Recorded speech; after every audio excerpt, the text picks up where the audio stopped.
Here, because there is a space dependence, we have ikx also.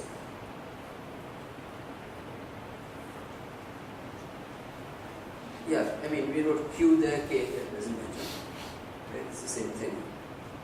And this we've analyzed already, so we know the answers. So this varies as t to the 1/2 for x equal to 0.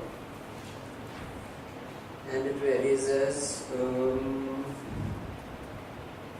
x for t equal to 0. Can you read this? Sorry.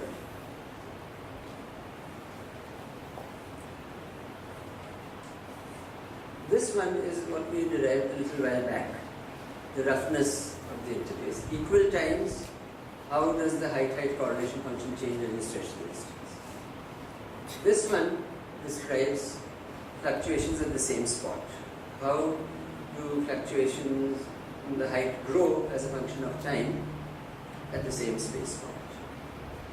So therefore we can read off from these answers, what can we read? Meter equal to 1/4 and z equal to 2. Can we actually read that off? You can, I mean, you just look at the integral and you get it. Right? Actually, you don't have to work very hard for z, because z is given by the ratio of chi and meter, and that's what it is. Now I just want to pour on more results on you. Should I do that? Or, I mean,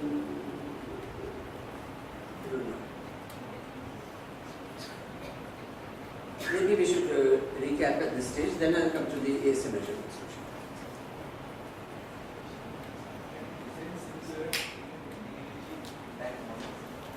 What is bending energy?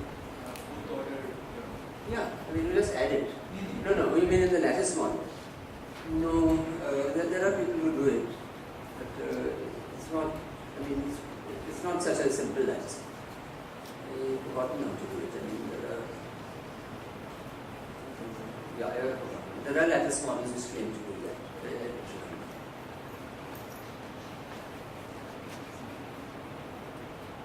Okay, so shall we just take a break for 2 minutes so that we can rest?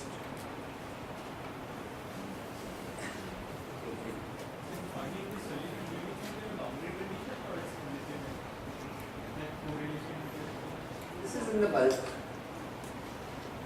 but I mean, you can do it easily, most easily with periodic boundary conditions, but you could use pre-boundary conditions or some other thing.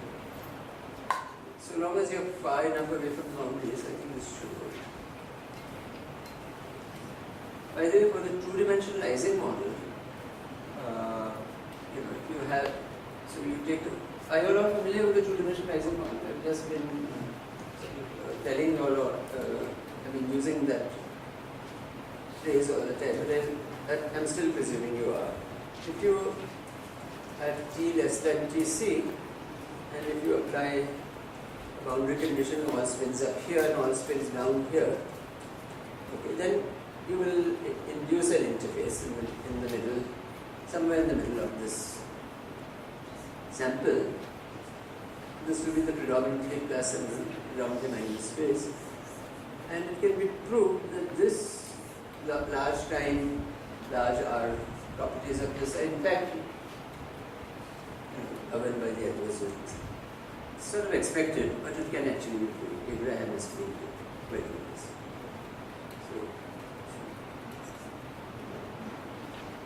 Okay, yes.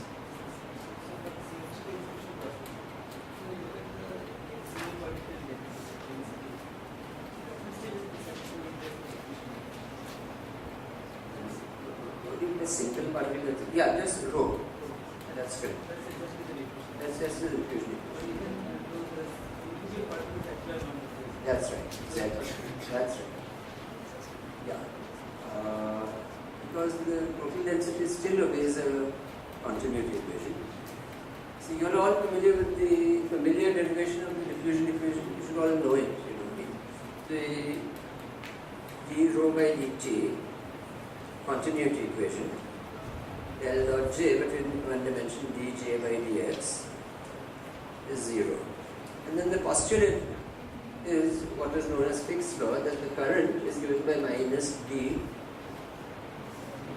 gradient, d rho by dx.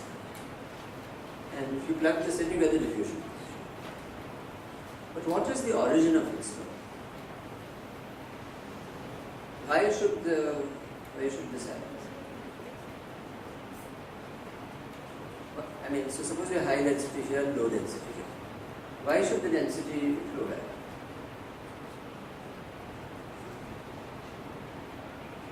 No, I mean, we just have a system. The system has not heard about chemical.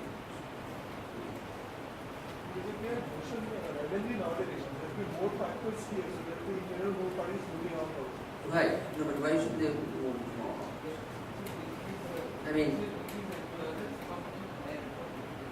yeah, so that's the answer. It's just that the system is willy-nilly evolving and it just goes to the sort of state in which there are most refrigerations. So if you have a uniform density, there are many more states of that sort than with high density. I mean, maybe that's what you meant, I'm not sure, but entropy, it's just a blind thing. It's just entropy.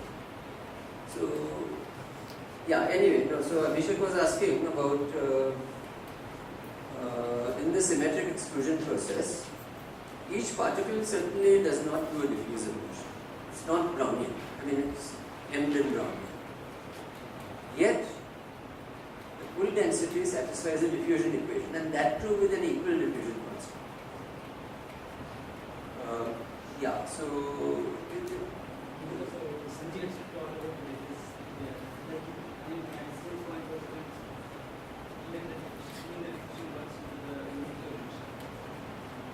non-interacting.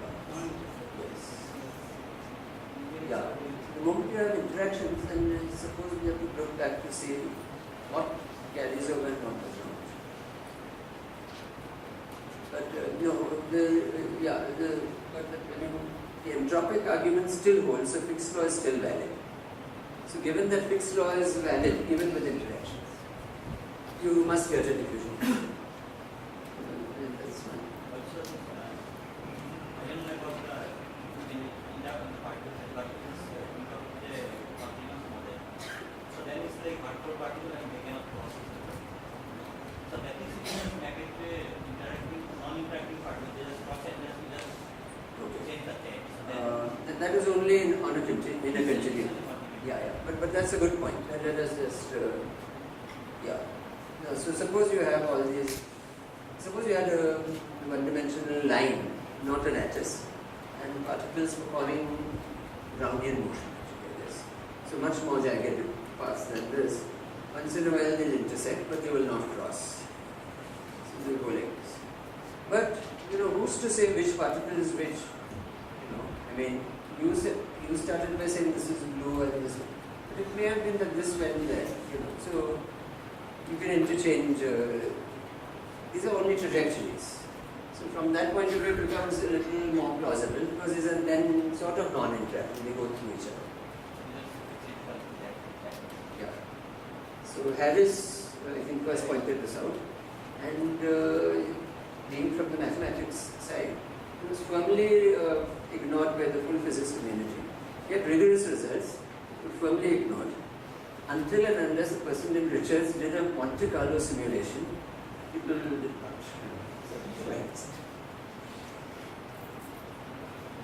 Do you all know Sridhar Datta? Some of you do. So he and I once wrote a paper. It was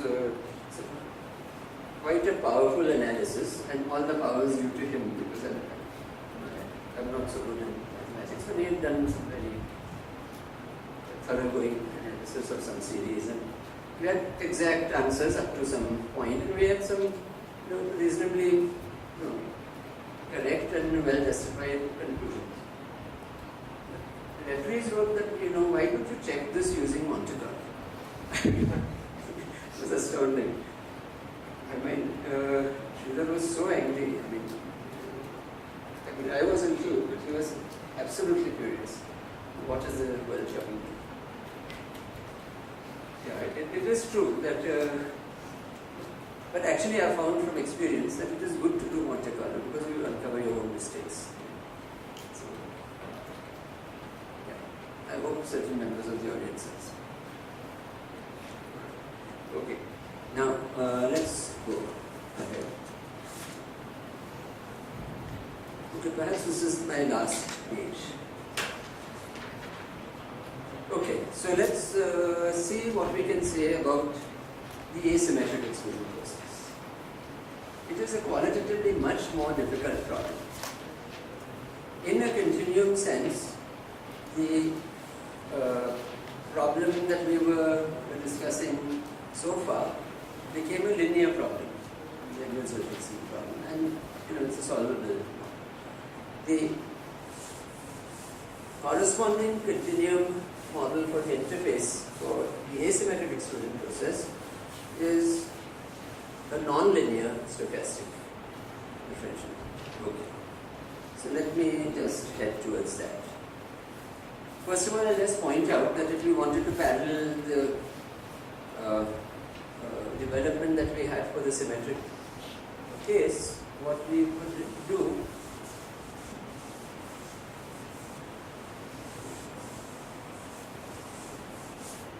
is we could even start by writing the quantum Hamiltonian and what have you. So let me just write it down for the sake of completeness. So simply starting with the asymmetric case.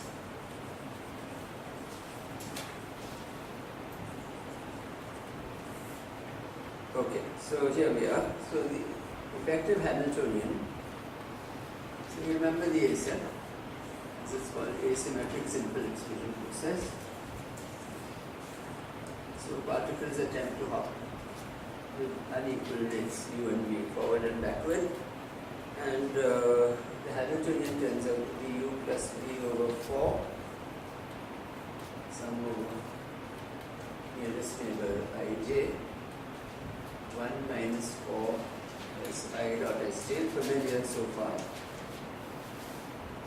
plus u minus v over 2 sum over ij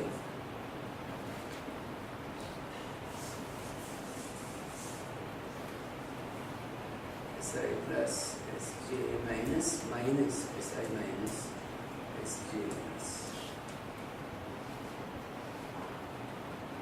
Explicitly non-Hermitian.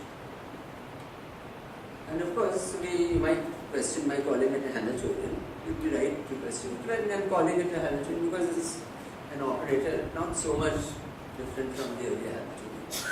So it's a non-Hermitian Hamiltonian. This term is not Hermitian. And so much of what we said will not go through. Steady state is still what we said, every configuration, equally likely. But the dynamics is completely different. There is a Bethe-Ansatz analysis of this by Bois and Spohn. Though I must add that there was an early abstract by Deepak Dhar, in a journal, conference proceedings, where he had actually worked out the Bethe-Ansatz and just reported the result, but there was no paper. So the paper followed many years later from Bois and Spohn, and they have a complete analysis of this. Even through Bethe-Ansatz you can't solve everything you want exactly, but you can actually work out the dynamical exponent by looking at the gap of the eigenvalue spectrum, and that turns out to be 3 by 2. So here, let me try to complete this table by writing down z equal to 3 by 2. By the way, the other one we can write down immediately is chi equal to half. Because the roughness exponent referred to equal time probabilities, which referred to probabilities of configurations at a given time. And they were the same in the exclusion, in the asymmetric and symmetric cases. So therefore the roughness exponent is still a half. Z is 3 by 2, which then implies that meter is equal to 1 by 3. Okay, but so this is from Bethe-Ansatz.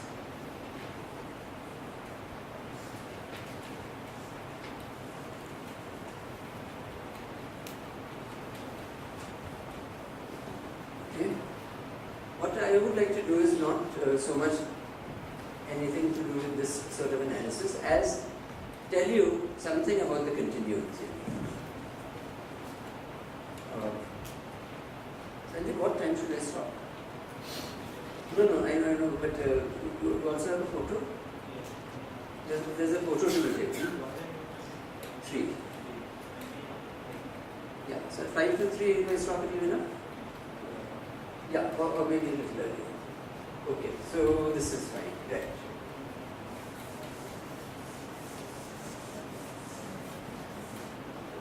Okay, now, so, yeah, what I'll do is a continuum treatment of the AC. So running out of space, maybe I'll run this.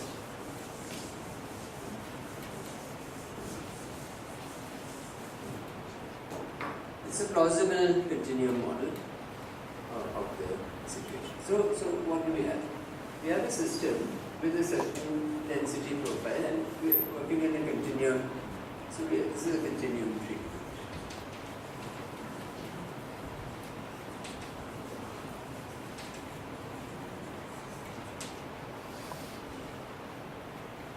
Okay, so what we have is a density profile rho of xnt, and we want to write down the time development of this.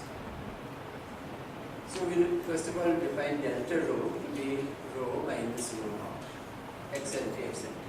Rho naught is the nominal density. And we'll write a continuity equation, d rho by dt plus dj by dx equals 0. Now what we'll do is we'll model the current just from physical arguments. So we'll say that the current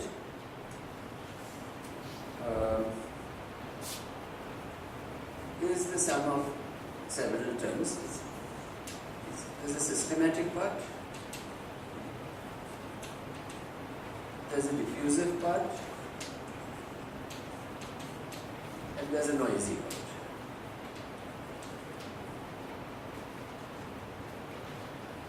For J systematic, what we'll assume is that we're looking on such large scales that in any region, if you have some instantaneous density rho, you can use the bulk answer for the current, which you remember was rho times 1 minus rho something. Right? We won't specify it, we'll just call it J systematic as a function of rho.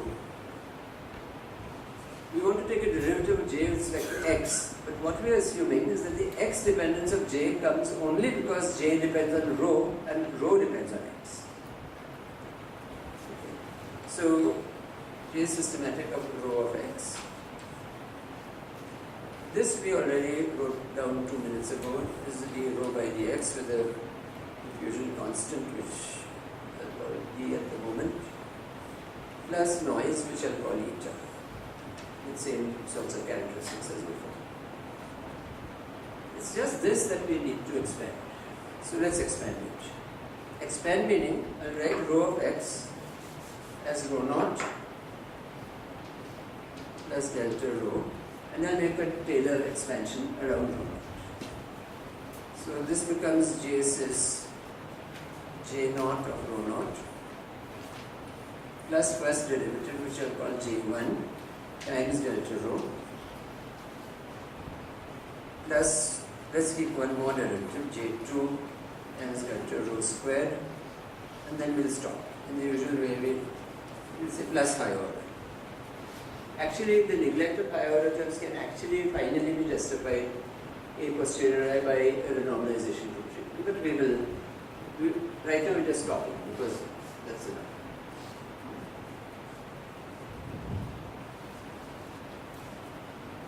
Okay, good.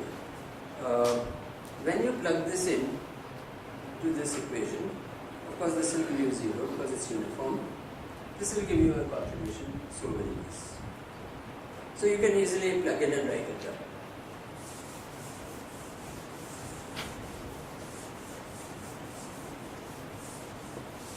What we want to do is immediately make a correspondence to a height model.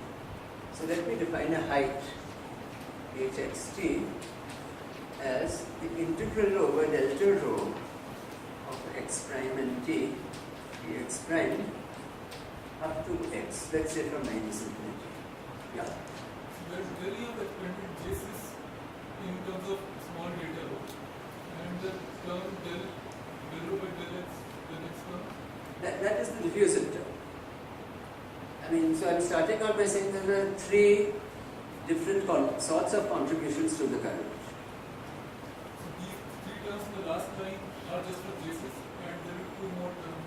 Yeah, I forgot. Minus, yeah. Okay, yeah. So let us shorten that by just putting this in a bracket. Yes. Yeah, those are certainly there.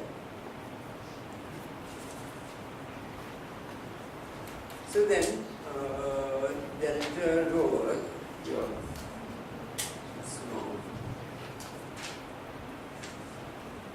not sure, I think there's a minus sign, but that's just, well, maybe not. Anyway, so suppose it's there, delta rho of x and t is minus dh by dx, right?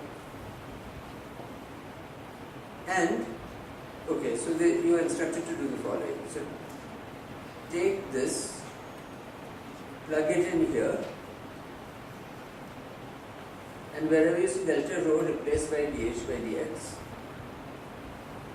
Okay, can you all at least note what you have to do? You won't do it now. And then remove some d by dx's and you will find this equation. So, implies dh by dt is equal to d into h dx square, that's the diffusive part, minus c dh by dx plus lambda by 2 dh by dx whole squared plus theta of x and t.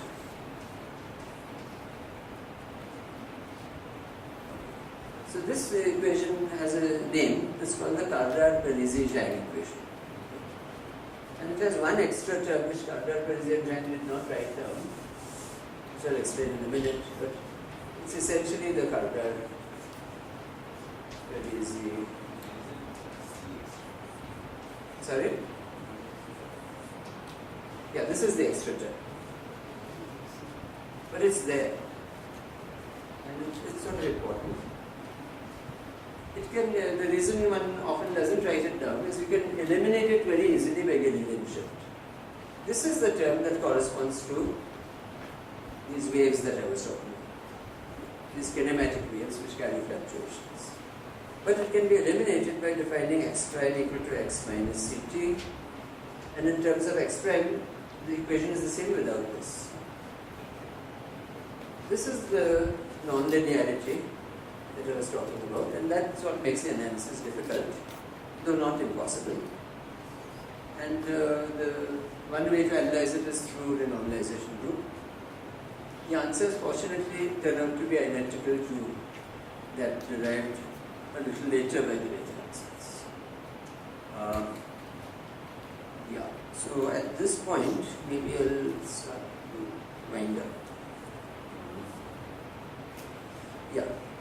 C clearly is related to this J1. J1 is the derivative dj by d rho. So let me just conclude by just pointing the following thing out. Forget about everything. Why is dj by d rho such an important speed in the car?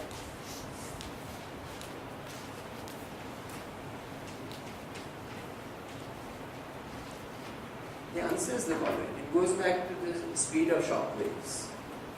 You must have all studied something about shock waves. If not, you can land down illusions. Look at it. Anyway, shock waves have to do with the following. A high density region followed by a very low density region. With density ρ1 here and ρ2 here. There's a front which separates the two. Let's suppose particles are moving. So there's a mean current J1 here and a mean current J2 here. Then simple counting particles hitting this wall and using conservation of number of particles, you can easily show that the speed of the front is J2 minus J1 over rho 2 minus rho 1. You will find this in numerous texts.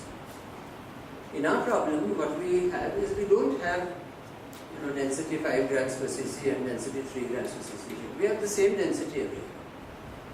But we have small statistical variations. So if you look at largish regions, you have some mean density slightly different from the mean density.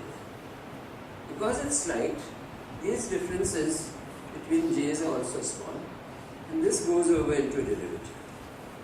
But the basic physics of shock waves remains, namely that shock fronts move with the speed which is given by this model. Now come back to your system with this and that and that and that.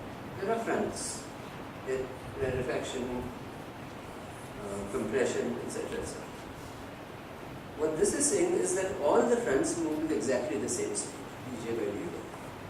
So all the fronts actually do move with the same speed. And these two fronts hold a compression, so that compression moves. The next two fronts hold a rarefaction, so that rarefaction. So this is why the pattern keeps circulating. Slowly the fronts decay. And the decay is described by the K-Cell theory. And z equal to 3 by 2 tells you how this slowly decays. So with that, let me stop. Thank you.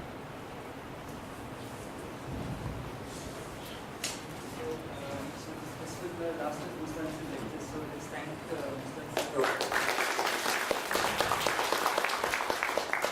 So right now there's a photo session. Since Mr. is kid at 3 sharp, not like whatever. So please all of you hurry as fast as you can to the lawn. Well,